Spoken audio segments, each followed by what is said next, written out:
উচ্চ আদালতের রায়ের পরও ঢাকা দক্ষিণ সিটির মেয়র হিসেবে বিএনপি চেয়ারপারসনের পররাষ্ট্র বিষয়ক উপদেষ্টা কমিটির বিশেষ সহকারী ইশরাক হোসেনকে দায়িত্ব বুঝিয়ে দিচ্ছে না সরকার। তাকে ঢাকা দক্ষিণ সিটি কর্পোরেশনের মেয়র পদে বসানোর সিদ্ধান্ত নিতে সময়সীমা বেঁধে দিয়েছেন আন্দোলনকারীরা।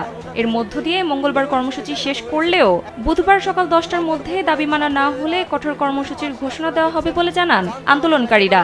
এরই মধ্যে সামাজিক যোগাযোগ মাধ্যম ফেসবুকে একটি পোস্ট শেয়ার করেছেন বিএনপি নেতা ইশরাক হোসেন। ফেসবুক পোস্টে তিনি লিখেছেন, আমার বাসস্থানে এসে শপথ পড়ানোর প্রস্তাব দিলেও লাভ নাই। ফেসবুক পোস্টে তিনি দাবি করেন, রাজনৈতিক দলের প্রতিনিধিদের অন্তর্বর্তীকালীন সরকার থেকে অবিলম্বে পদত্যাগ করতে হবে। সেই সঙ্গে আদালতের মাধ্যমে যে সিদ্ধান্ত আসবে সেটার আইনানুগ বাস্তবায়ন করতে হবে, তা যার পক্ষেই যাক। এছাড়া ইশরাক হোসেনকে ঢাকা দক্ষিণ সিটি কর্পোরেশনের মেয়র হিসেবে শপথ না পড়ানোর নির্দেশনা চেয়ে উচ্চ আদালতে দায়ের করা রিট আবেদনের উপর প্রথম দিনের শুনানি শেষ করা হয়েছে।